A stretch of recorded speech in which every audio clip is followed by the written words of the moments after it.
Hey, what's up, guys? Hope everybody's doing well. It's another one of those times where I've been meaning to make a video for the last few days, but this video is going to probably be a little all over the place, and it's also, there's going to be certain parts of this that are pretty hard.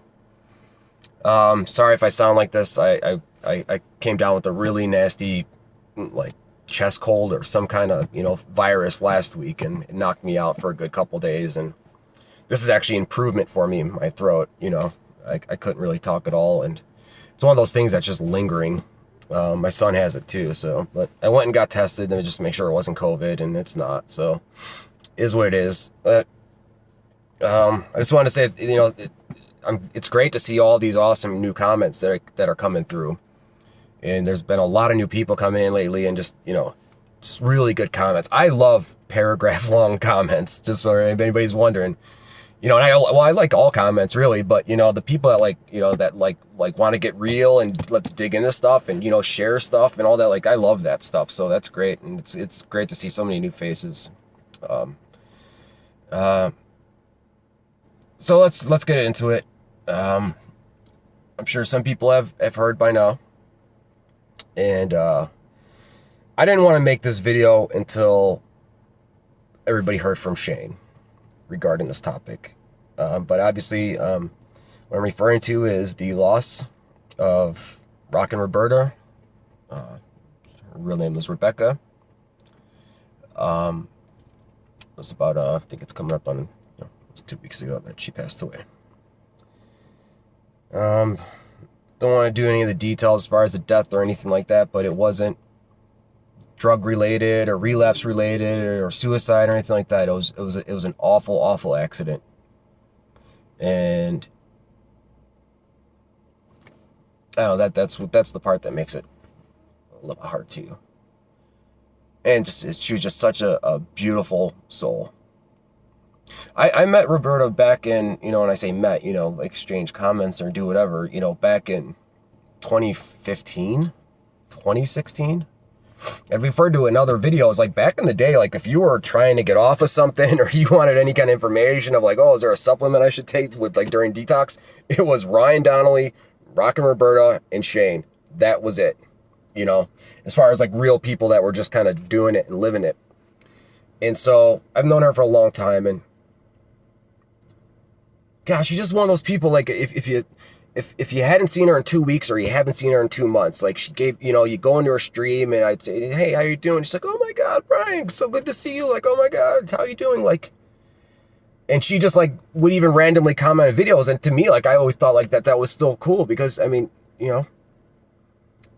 like, holy cow, Rockin Roberta is is supporting me. That's that's awesome. And that's just the kind of person she was. And, just hoping for some prayers for her and her family and her friends. My buddy Shane, he was extremely close to her, and he put out a video today, and it was a very difficult video. And I feel really, it's hard watching a friend suffer like that. So, but hopefully everybody can try and get through it together. And, after Ryan Donnelly died, she was really the first in line to basically say, I'm willing to kind of pick the torch up. It was Rebekah and Tim Johnson were the two, YouTubers I saw. Was you know what, we're going to carry Ryan's message. And she did it very, with so much strength, and I could tell she was just such a good friend to Ryan. And I just, you're never going to meet anybody that says a bad word about her. And and what does that tell you? She was a great person. She found joy in service. As far as she was making videos forever, and those videos help. They have helped me so much. I was trying to figure out what, with these are weird things when it's you kind of know somebody, but you kind of don't. You're kind of partly really sad, but then you're also kind of partly well, I don't know if this is going to affect my life. It's I was trying to find the right words. What's the truth? about how I feel about, Rebekah, or our friendship or anything like that. And the truth is that she helped me very early on. It was probably around like 2016, 2017. There was those periods where I was fighting to get off of kratom, or I was fighting to get off of tianeptine, and had all these ups and downs, and I was alone with it. I didn't know about the subreddits and the YouTube, and all that. And I hadn't joined a 12-step program yet. So it's like, I'm just in my little corner of the world in a hole, wondering like, how the F am I getting out of this? And it's really not wanting to live. And when I watched her videos, it was her and then that Nicole, or Nicolina, she's on YouTube. I watched both of them, and they both have had, slip ups on their journey. Or just, what I don't like calling them slipbacks or anything like that. But anyways, like it was not this straight, line up of like, okay, I was, an addict today, but now I'm sober, and, and never touch anything again. Okay, rest of life. It was, little bumps along the way. And that's how it is for most people. And it wasn't until I really saw them kind of handle it with grace. It wasn't until then that I finally started to kind of like take it a little bit easier on myself.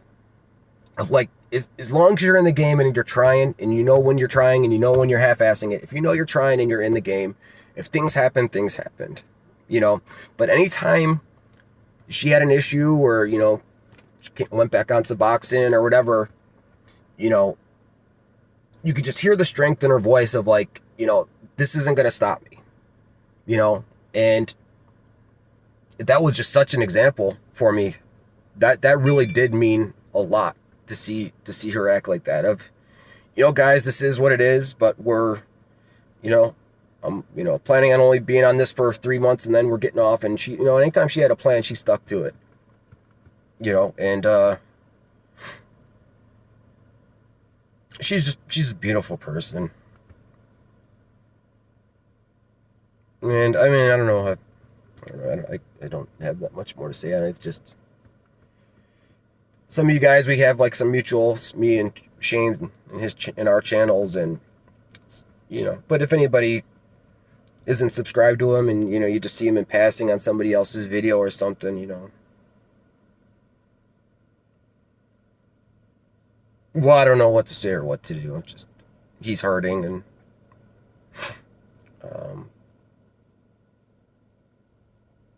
I don't know. Try to be there for him as best I can. But this is one of those situations where there's no words. There's no words. And especially when somebody goes unexpectedly, and I've had this situation with my grandmother, who I was very close with. She died unexpectedly in a car accident, and it haunted me forever, because it's such a different dynamic when someone just goes. Because then it's like you feel that longing in your chest of like, gosh, just give me one day. God, cut off my arm and give me an hour just to say what I have to say and all that stuff. And it's just such this burning pain in your heart, and it stays for a long time. So that's what makes it kind of this whole thing particularly difficult. But on a positive note, and that's the other thing I've kind of been introspective of, like, well, what can I do? What can I do to show Rebekah that she meant a lot to me, and that I care about her and I love her, and like, what can I do? And the answer to that is, do what she always did, which is continue to make videos and continue to be there for people and continue to just serve, and serve with a smile too. That was her thing. There's a lot of people that like to, will do the grunt work of stuff, be there for people and help people. But you could tell there's a lot of times where it's somebody that's just trying to do it for themselves, or they're, they're being helpful, but they're being resentful and all that. And she was just never like that. And so, it is a massive blessing that her videos will live on, hopefully for forever. And that her videos are going to continue to help people. And I've always kind of been in, wishy-washy on the whole YouTube thing. Some days I think it's great. Some days I'm like, I don't know, I could probably just not do it. But she's really inspiring me to keep going with this and keep making friends and hopefully just keep having, positive impacts, on people's lives and hopefully have them impact me as well. So I'm going to be sticking around. And, Ryan passed and then Rebekah passed, and now it's going to be on a new wave of people to step up and carry the message that, recovery is possible. And even if you aren't fully recovered at the moment, you could still find happiness along the way too, because that's a message that just doesn't get out there very often. So on that note, I will say goodbye for now. Like I said, this was going to be a rambling one. There's so many different things, good things, bad things, and just so many things kind of all balled up, and I'm trying to fit it all into one video, stuff that's happened over the last couple of weeks. So sorry if it's a little rambling, and we'll be in touch. And I'll probably be making a video in the next week or two, like I always have been, or if something comes up, along the way too. I'll try. It's always in my mind to try and keep it real. If like I'm dealing with something that's really hard, or if I'm in the middle of a really intense craving, I want to, make a video during that at least some point, if that happens, just to be real about it. Of like, this is kind of the struggle of it. I'm willing to kind of put that out there, especially if it could maybe help somebody. I just want everybody to know I love them. When I say I love you at the end of videos, I really do mean I love you. You're all special, beautiful people, and life is very short sometimes. And we just have to be very grateful for what we have now. And just actually take action that shows that we're grateful. Let's all pray tonight. Let's write a list. Let's think of somebody today that made a big impact on our life, and just sit there and think about them for a minute, and then think, wouldn't it be nice if they knew you were thinking about them right now? So that's it. You guys have a good night. Love you.